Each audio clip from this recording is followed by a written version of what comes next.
I am at the point where I honestly believe that SmackDown Live is one of the worst shows in its current stage, one of the worst shows that has ever been on television. I honestly believe that at this point in the game. I think it is worse than Monday Night Raw at this point. Monday Night Raw is terrible in its own right, but at this stage in the game, with the television, with what they gave us here tonight, I believe that this is one of the worst television shows of all time. There is no way that I think that anybody can sit back on their couches and watch this show here tonight and not believe that it is terribly illogical, that it is insanely boring, and when it's not either of those two things, it is some of the most garbage, stale, overly scripted, overly produced, sometimes underly produced television that I've ever seen. You have Bobby Roode and Jinder Mahal out there spitting lines back and forth between each other as if it was written by a third grader. You have Baron Corbin cutting a backstage promo where there are literally sing-along letters going on the screen as we watch him. We have Ruby Riott and her Riot Squad, Sarah Logan and Liv Morgan, putting on some of the worst matches imaginable, uninspired six-woman tags. That's literally all the women's division is at this point. Six-woman tags, nothing else than that. And it's just the most uninspired television that I've ever seen. I mean, AJ mother freaking Styles is your WWE champion on this brand, and this is the quality of television that we're getting, where you have to resort to putting a fatal five-way on at Fastlane in attempts to put on a good match, instead of having actual storyline spearheading your brands. You decide to do this. You decide to resort to the same multi-man garbage bullshit that we've been seeing for months.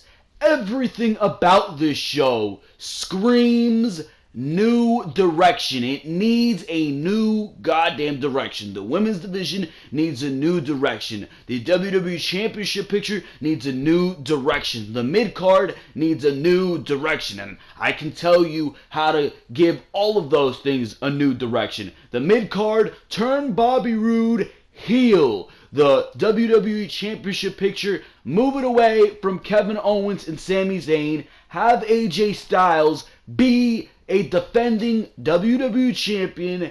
Have AJ Styles be AJ Styles and put him in singles matches at the pay-per-views against Dolph Ziggler's, against Randy Orton's, in singles matches against Sami Zayn. The women's division, give the women character. I cannot tell the difference between Naomi, between Becky, between Charlotte, between Ruby, between Sarah, between Liv Morgan. Why? Because besides their names being different and their looks being different, they all have zero resemblance of a, I don't know, personality. Another thing is, you have a full women's division. Stop giving us so many goddamn tag team matches. 6-woman tags, 8-woman tags, all this garbage, this repetitive garbage that we've seen week after week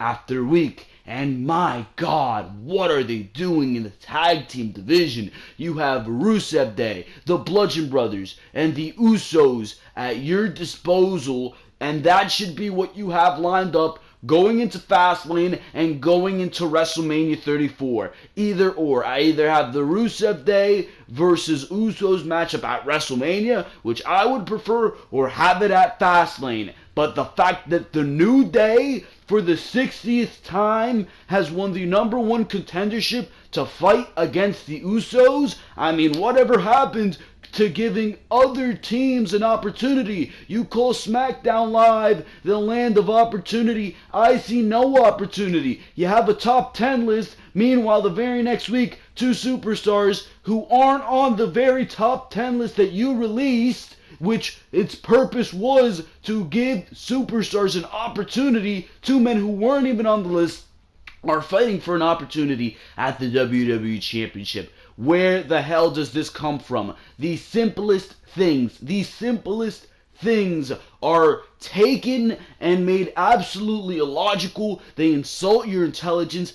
I have no goddamn idea who is writing this show, but whoever it is needs to resign, because this is one of the absolute worst shows on television. Literally everything about this show is wrong.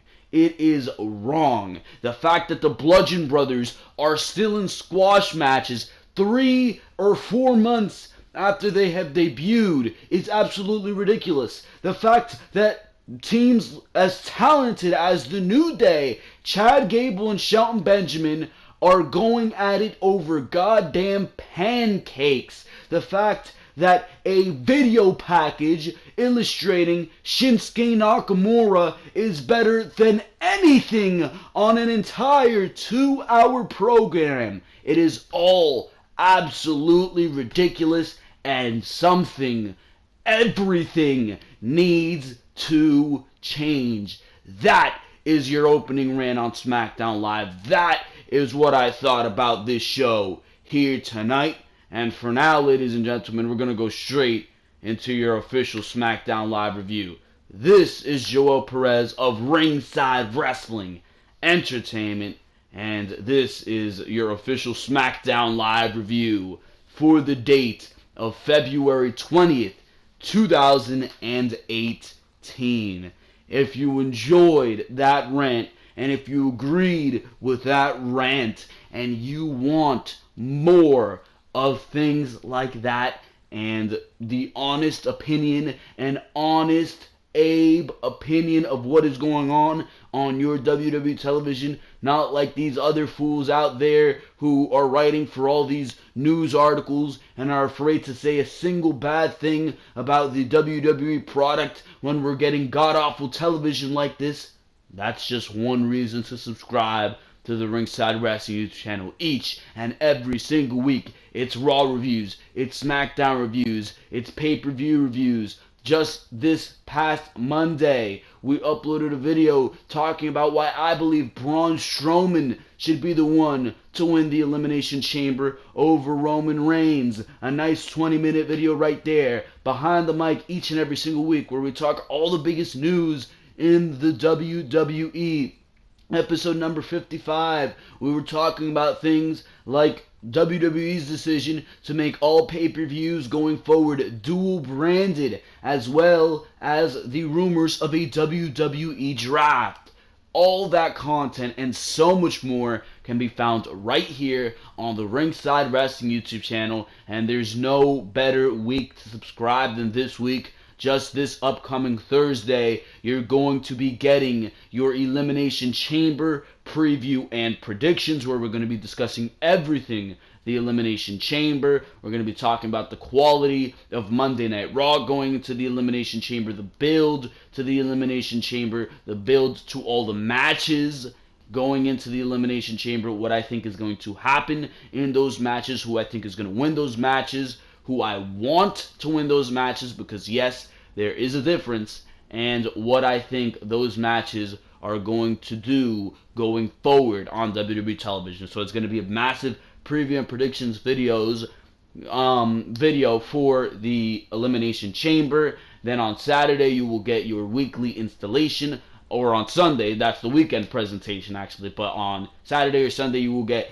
your weekly presentation of Behind the Mic, and of course on Sunday you will get your Elimination Chamber review and results after that pay-per-view goes off of the air. So make sure to go check out all the other content on the Ringside Wrestling YouTube channel. Just last night, the Monday Night Raw review was uploaded, a shorter Monday Night Raw review, because what happened on that installation or that edition of Monday Night Raw was a huge 2-hour gauntlet match. So we discussed the 2-hour gauntlet match in full detail, as well as the rest of the garbage that happened for the third hour of that show. So make sure to go check out the Monday Night Raw review, and of course that video that went up before the Raw review on Monday, talking about why Braun Strowman should win the Elimination Chamber over Roman Reigns, as well as Behind the Mic. If you enjoy what you hear here on your SmackDown Live review, make sure to like, make sure to comment, make sure to subscribe, because for now, we're going to be talking about everything on SmackDown Live. And like I mentioned, this show was absolutely god-awful. After seeing what I saw here tonight, I just cannot fathom anymore what the hell they're doing. I'm in absolute shock that this show is so god-awful. I am. How did a show that was in such success in 2016, that fully embraced the positives of what a brand split could be in 2016, brought superstars like The Miz, Dolph Ziggler, Baron Corbin up from obscurity to being some of the top stars in this company, and they have completely let down their guard on doing things like that and have instead continued to make everything a goddamn mockery, a joke. Everything insults your intelligence, and I mean, I just can't take it anymore. I really cannot take it anymore. This show is awful, and I can't even believe that I'm sitting here reviewing this trash, but we gotta do it. Every Tuesday night, you get your SmackDown Live reviews, and the show here tonight started off with, I believe, AJ Styles. I don't even know what he was saying. We're gonna play the segment for you right here on the Ringside Wrestling YouTube channel, and then I will give you my thoughts on that. AJ Styles starts off SmackDown Live for us here tonight. Kevin Owens, former Universal Champion. Big, athletic, I know what he's capable of, but I can take it. Sami Zayn, ruthless when he wants to be, with or without Kevin Owens, but I can beat him. And then we have the show-off, Dolph Ziggler. Hey, he is every bit the man that he says he is. He's held multiple championships. He is the show-off, but he is not phenomenal. And then we have... So Baron Corbin gets out there. AJ, if you were just gonna say you can beat me, I'll stop you before you make a fool out of yourself. You guys can make all the noise you want. The fact of the matter is, the last time you and me faced each other, I beat you. AJ, I have your number and you know it, and that's because there's a major difference between you and me. You're just an athlete, and me, well, I'm a fighter. And I'm going to enjoy pinning you for that title. Or I'll just pin somebody else. Because you said it yourself, there will be nothing you can do about it. Either way, you're looking at the new WWE champion. Baron Corbin sounds so terrible on the microphone. I figured I'd do everybody a favor, come out here and shut you up. You know, AJ, you don't have to worry about running here and running there at Fastlane to make sure you don't lose the title, because the only person that's going through that commentator's table is you, courtesy of a pop-up powerbomb. Corbin, you stand there trying to look tough, trying to sound tough. You didn't look so tough when you're on the ground last week, writhing in pain. You didn't look like the lone wolf then. You looked like a scared little cub. That's really funny, Kevin, because when I got back to my feet and you had to stand face to face with me, I dropped you like the little punk that you are. You know, you're pretty cocky for somebody who was handed their opportunity on a silver platter by Shane McMahon. See, the fact is, you don't belong anywhere near that WWE title match at Fastlane. But Shane's vendetta I wouldn't against me disagree. worked in your favor. See, because Shane McMahon has had it out for me since the moment I destroyed his father with a headbutt heard around the world. Dude, you look great. You look great. Did you get that lanced on your back? That boil lanced off your back? You look great, man. What? Oh, the boil. You know him as Sami Zayn. Off your back, Lance? No? You know what, AJ? I don't need Sami Zayn. Last week, in fact, Sami Zayn Who let me writes down this garbage? Because, see, I had zero time to prepare for my match against Baron Corbin, but Sami had all night to prepare for Dolph Ziggler, and he still lost. If the roles were reversed and I had had the time to prepare that he did, Corbin, you would still be on the ground now, buddy. There's a lot of talk emanating from this ring tonight, but I don't think talk is what we want to hear tonight in Phoenix, Arizona. So Baron Corbin, let's see, put your money where your mouth is tonight, because tonight you're going to be in singles competition in the main event against the phenomenal AJ Styles and Kevin Owens. Hi, Kev. Your conspiracy theory, this may add to it a little bit, but let's see if you can do what your best friend Sami Zayn couldn't do last week, because you're also in singles competition, and unfortunately for you, your match starts right now against this man. And of course, that would be Dolph Ziggler. So it was Dolph Ziggler versus Kevin Owens going straight from this segment on SmackDown Live. Of course, after the commercial break, because they need to get that in there. But this segment, realistically, typical opening segment to SmackDown Live. Superstar A comes out, Superstar B comes out, Superstar C comes out, the general manager comes out, makes a matchup, and we get on with the business, right? He made the main event matchup, and he made the next matchup on the show. So there you go with that. There you go with that one. Realistically, who gives a crap? Who gives a crap? A basic main event between AJ Styles versus Baron Corbin. Ooh, as if we haven't seen that matchup before. Wow, I'm so excited. AJ Styles versus Baron Corbin. No, I'm not excited to see that. And Kevin Owens versus Dolph Ziggler, they put on a damn good matchup. What can I say? The only thing that this company has going for them, because they can't write for shit, they clearly can't write any storyline. They can't script these guys. I mean, AJ Styles was out there in this segment talking about Kevin Owens having a boil on his back known as Sami Zayn.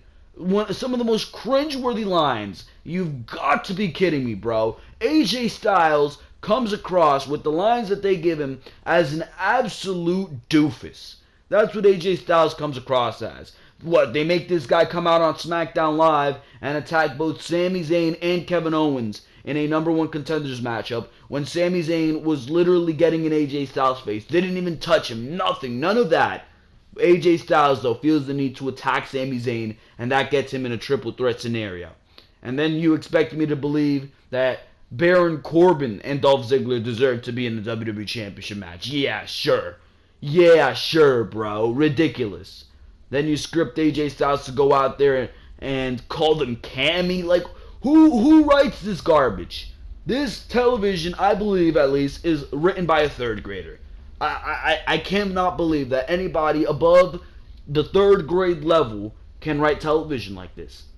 My God, absolutely despicable, bro. Absolutely. Dolph Ziggler versus Kevin Owens. Great match. Great TV matchup between these two guys. Very good stuff. Very good stuff, but then again, look who you have in there. It's Kevin Owens and Dolph Ziggler. I would have put this one in the main event. Anyways, Kevin Owens did manage to win this matchup after a great series of moves. Owens went for the pop-up powerbomb. Ziggler went over, hit a beautiful near-fall zigzag, and was going for the super kick. He was going for the super kick, avoided by Kevin Owens. Pop-up powerbomb tease. He goes over, hits the zigzag. Ziggler goes on, but the music interrupts, and out comes Sami Zayn. So The question was, is Sami Zayn and Kevin Owens going to be back together? Well, that was answered here tonight. It looks like that is going to be the case. Now, things can still go down at Fastlane. I'm not sure. I will play you the segment that was presented to us, but for now, what happened was that Sami Zayn distracted Dolph Ziggler, and Kevin Owens was able to hit Ziggler with a huge super kick to the back of the head. 1, 2, 3. So Kevin Owens wins. Dolph Ziggler already suffers his first loss after securing this brand new $1.5 million contract. I'm going to start calling him the $1.5 million jobber, because that's realistically what he is. But that is besides the point. After the matchup, Owens looks surprised as Sami Zayn applauds and heads back up the ramp. Still to come was the Riot Squad in 6-woman action. Oh my god, I'm so excited!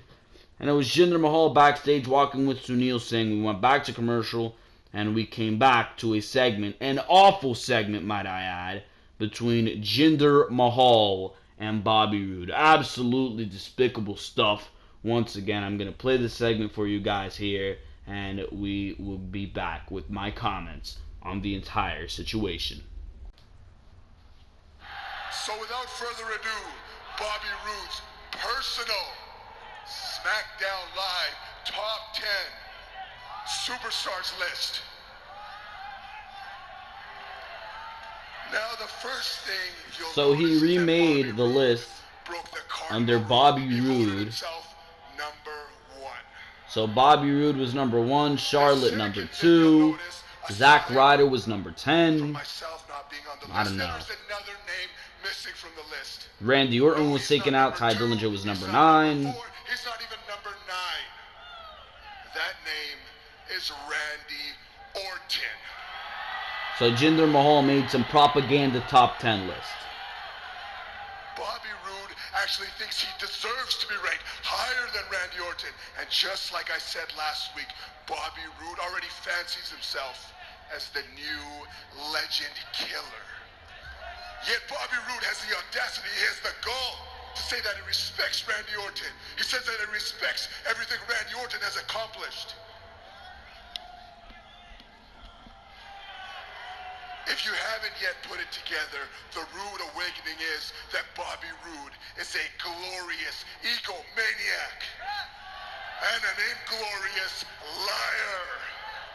I don't know exactly what that was, but it certainly wasn't my list.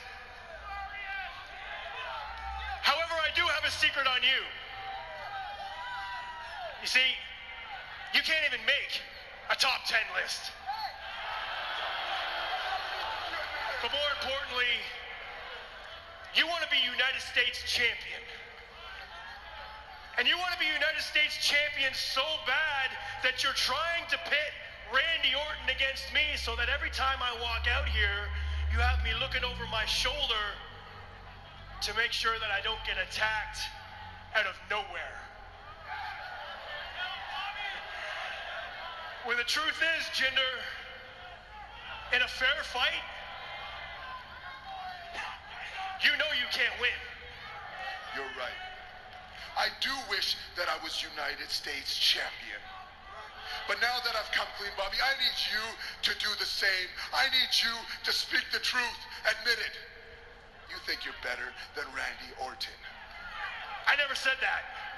Oh, so you do believe it, and you also think that you're the next legend killer. No, I never said that. I never said it. Who writes this garbage?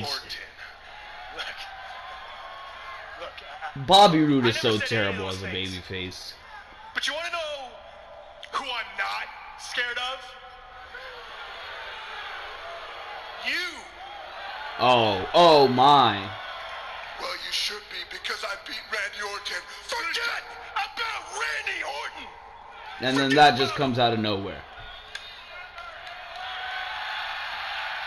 Starts taking off his jacket, signaling a fight. This is about you and me. So now Randy Orton's out there talking smack to Bobby Roode, and he gets a cheap shot on Mahal. Roode clotheslines him over. Orton tries for an RKO on Rude, but instead takes a glorious DDT. And Mahal still manages to slip in and hit a Colossus. Rude starts talking smack to Orton.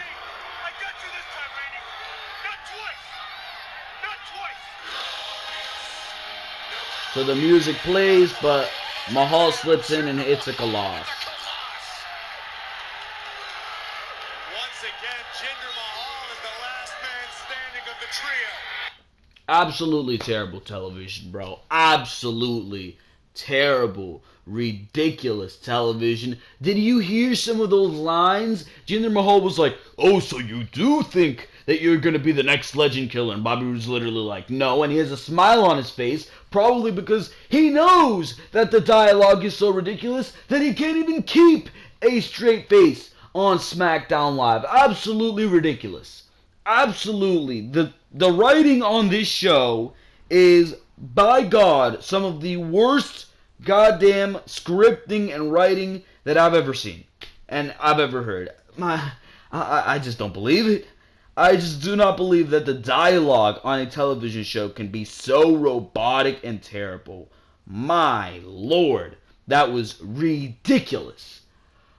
Oof. And this is your United States Championship picture. So in the next segment, it was Daniel Bryan and Shane McMahon. They were wondering what they were going to do. They were once again disagreeing for the 10th week in a row, it seems. And they were talking about the United States Championship picture as well as the WWE Championship scenario that they lined for themselves tonight. So they make a matchup. They decide on Bobby Roode's WWE Fastlane opponent. And here is the segment, if it will play here. Top 10 list would create this much controversy. Clearly, Jinder has a plan, and it's working. So what are you thinking? I'm thinking it's only natural for Bobby Roode to defend his United States Championship at Fastlane against the guy who's gotten the better of him 2 weeks in a row, Jinder Mahal. Jinder, huh? What about last week? Randy Orton answered the open challenge of Bobby Roode throughout for the U.S. Championship, so clearly everybody wants to see Randy Orton versus Bobby Roode. I don't think we're on the same page for this. Shocking. We're not on the same page as far as the WWE Championship goes either. Well, that's because you want to see two names associated with that title. It's either Kevin Owens or Sami Zayn. You saw what Sami Zayn did earlier tonight. They're already back to their old tricks, and you are allowing it to happen. That's why I gave the opportunity to Baron Corbin and Dolph Ziggler to be a part of that matchup. Right. When you made me general manager, it was to run this show.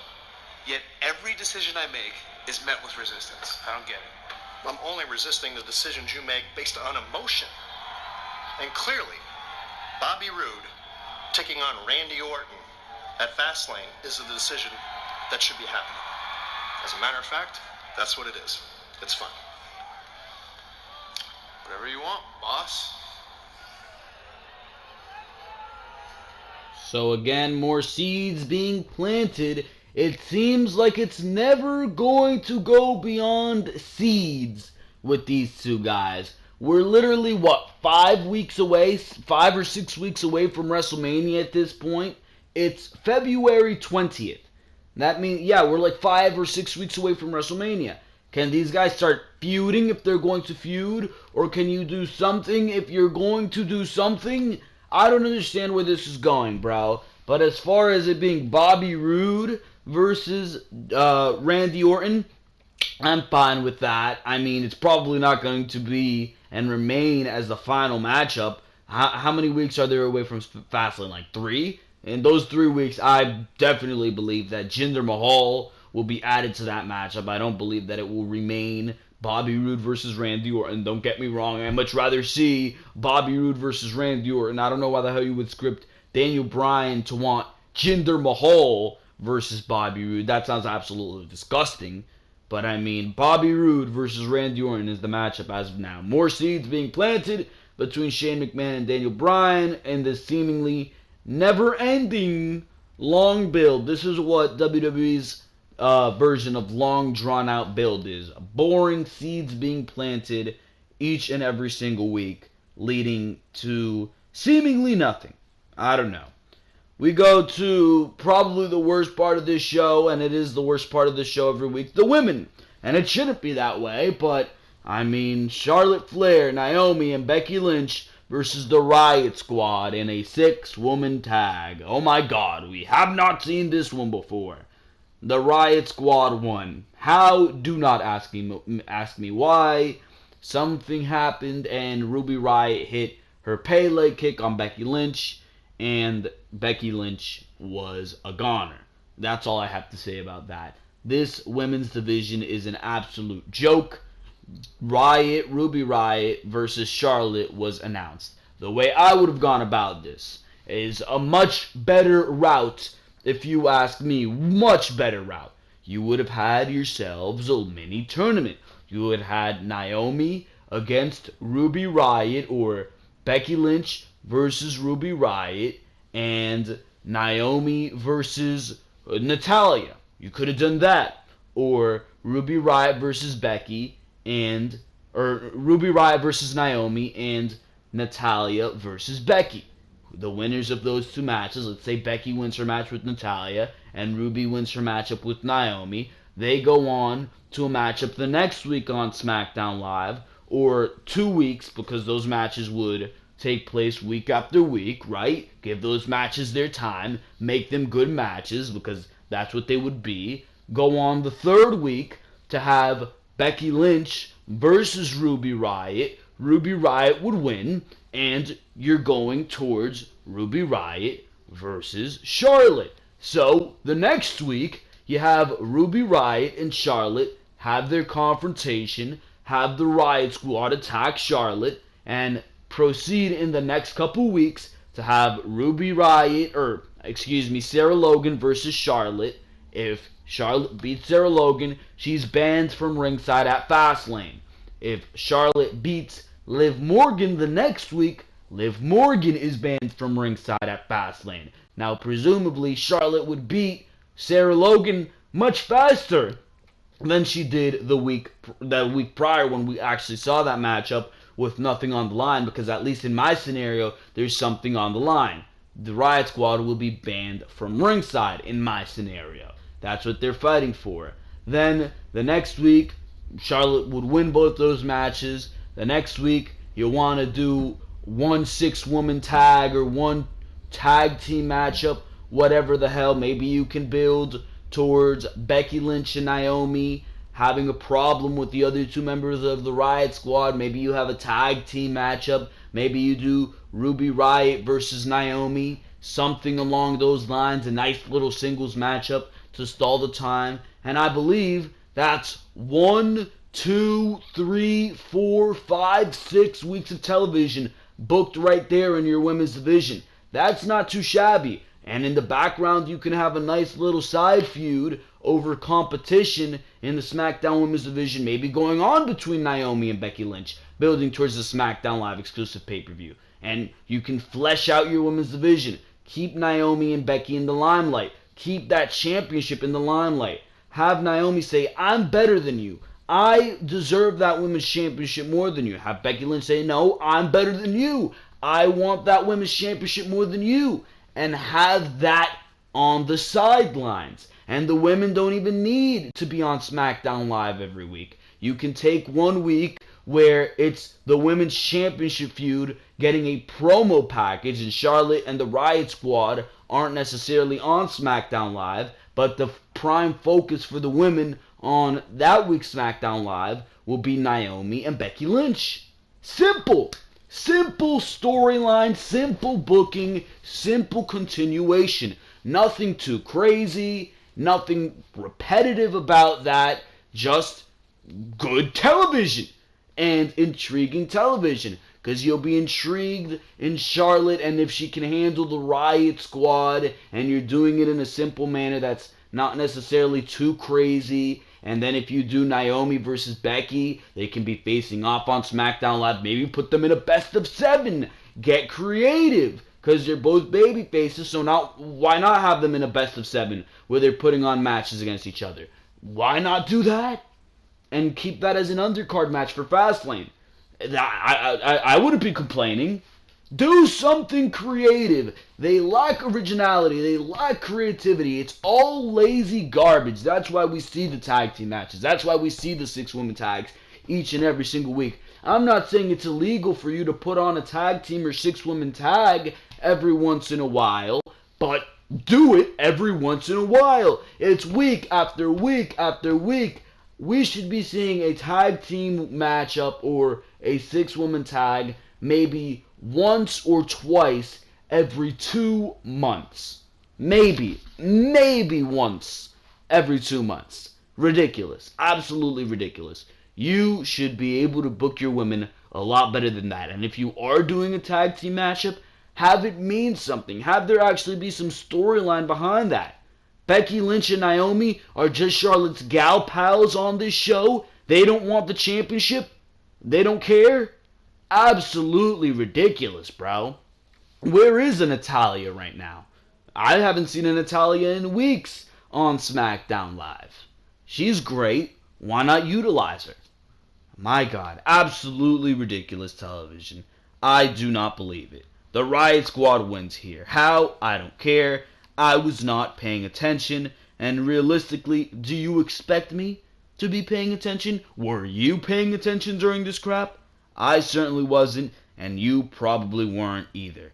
Garbage 6-woman tag, garbage direction in this women's division. I just outlined you a much better focus and direction for the women's division going into Fastlane, and you failed to do that. You absolutely failed to do that. Ridiculous. Ridiculous in all attempts. My God, you mean to tell me I'm sitting here at home booking better television than you? Absolutely ridiculous. Kevin Owens thanks Sami Zayn, or Sami Zayn thanks Kevin Owens. I think they messed up the title on WWE's YouTube channel and WWE.com, but here's the video of Sami Zayn going and explaining to Kevin Owens why he helped him out on SmackDown Live here tonight. I was just looking for you. I was looking for you to say thank you, okay? Look, I know last week things went up. Listen. You don't need to thank me. I'm here to thank you, okay? Because you're right, things have been a little rocky between us the last couple of weeks, but the truth is, look, I owe you, okay? For a long time I was frustrated, I was spinning my wheels, I was doing nothing, and then since joining you, because of you, now I am where I belong. I'm in main events, I'm headlining pay-per-views, and it's all because of you. So the last thing you need right now is another enemy. Okay, what you need right now is your guardian angel. So that's what I'm gonna be. Okay, I've got your back. Because what have I been about my entire career? I've been about one thing, and that's always doing what's right. And in this case, doing what's right is paying back my friend after all he's done for me. You serious? Yep. And that's why we need to take Shane McMahon's little plan to divide us, and we need to turn it against him. Because together, we are more powerful than any single superstar in that fatal 5-way match. So together, we will take them all out one by one by one. And then when it comes down to just you and me, I will do the right thing.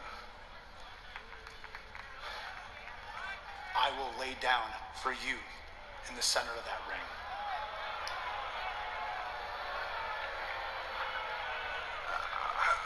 I don't know what to say here. No, you don't need to say anything. All you need to do is become WWE World Champion and go on to main event WrestleMania.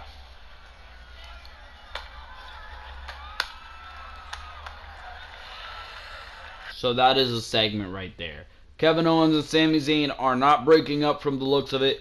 It looks like that's going to be a moment at the Fastlane main event match for the WWE Championship where Sami Zayn's going to try to lay down, Kevin Owens going to pin him, and then somebody's going to come in and probably break it up. AJ Styles is probably going to do some cool springboard move and break it up, and it will be some near fall but at the end of the day, it won't result as anything, and maybe they'll even cause it as tension between Sami Zayn and Kevin Owens because they couldn't get the job done, or they'll just continue to do what they do, or they'll continue to build towards what the expected match is, which is a tag team match between Kevin Owens and Sami Zayn and Shane McMahon and Daniel Bryan at WrestleMania, but it's just going to be a matter of how they get to that.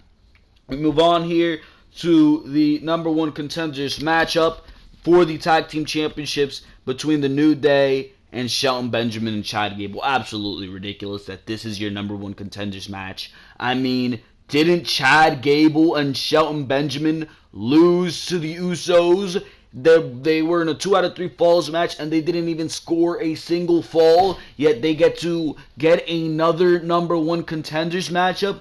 Absolutely ridiculous right there. And the New Day, how many goddamn times did they fight the Usos? Hell in a Cell matches, SummerSlam, Money in the Bank. How many pay-per-views did they go at it? You mean to tell me you're going to give me this match again? Well, after this match, by the looks of it, they are. And the New Day is going back to what they were doing like in 2016. They're cheating to win every single matchup. It was Big E or Kofi Kingston who got on the apron, distracted the ref. Chad Gable and Shelton Benjamin got the pin on Big E, but the referee was distracted. So they made the tag, and it was Xavier Woods who was able to defeat the team of Shelton Benjamin and Chad Gable. So the New Day is going to pretty much get a shot at the tag team championships. Absolutely ridiculous. How many times have we seen this? Where is Rusev Day? Not on this show for the second week in a row, when they should realistically be the ones to go against the Usos. But clearly they're building towards the Bludgeon Brothers at WrestleMania. So the New Day is going to get the shot after cheating. Rusev Day isn't even in the situation. And there goes WWE again, tarnishing the momentum of Rusev Day. Absolutely ridiculous. After the matchup, the Bludgeon Brothers came out and they did the stare-off that they have usually been doing with the Usos, but this week to the New Day. And Luke Harper had to hold Eric Rowan back. It was the Bludgeon Brothers versus Enhancement Talents. They absolutely destroyed these guys. Absolutely demolished them. Absolutely just threw them around. It was devastating. I mean, that's what the Bludgeon Brothers are. But at the end of the day, we've seen this week after week after week, and clearly they're building to the Usos and the Bludgeon Brothers at WrestleMania. If it were me, I would book the Bludgeon Brothers and the New Day at Fastlane in a number one contenders matchup for who's going to face the Usos at WrestleMania. But of course, WWE does not have that mentality. Absolutely ridiculous right there. Anyways, we go to AJ Styles versus Baron Corbin in the main event matchup. This matchup was nothing special. Absolutely nothing special. You've seen AJ Styles versus Baron Corbin before. You've seen it tonight. AJ Styles hit one phenomenal forearm. Baron Corbin, I don't know why they gave him the rub here. He was able to kick out. AJ Styles hit a second, and it was over from there. Nothing special in this matchup. After the matchup, Kevin Owens and Sami Zayn tried to attack once again together. These two are. They attacked AJ Styles, but Baron Corbin came in and hit the both of them with End of Days. So this is going to be the week where Baron Corbin stands tall. Last week was the week where Dolph Ziggler stands tall. Maybe next week AJ Styles will stand tall. And maybe the week after that Kevin Owens and Sami Zayn will stand tall. So they're all going to take turns, ending SmackDown Live victorious until we get to Fastlane. Is that going to be it? Because if that is it, I have absolutely no interest in any of that. This is one of the worst shows I've ever seen. SmackDown Live is in an abysmal state right now, and I cannot stand to sit here and talk about it for another moment. Screw this. For now, ladies and gentlemen, that's going to be all for your SmackDown Live review. Make sure to go check out all the other content on the Ringside Wrestling YouTube channel. Make sure to like, make sure to comment, make sure to subscribe, because for now, this has been Joel Perez of Ringside Wrestling Entertaining. And for now, I am out of here. Thank you very, very much for watching this video. I'll see you next time right here on Ringside Wrestling.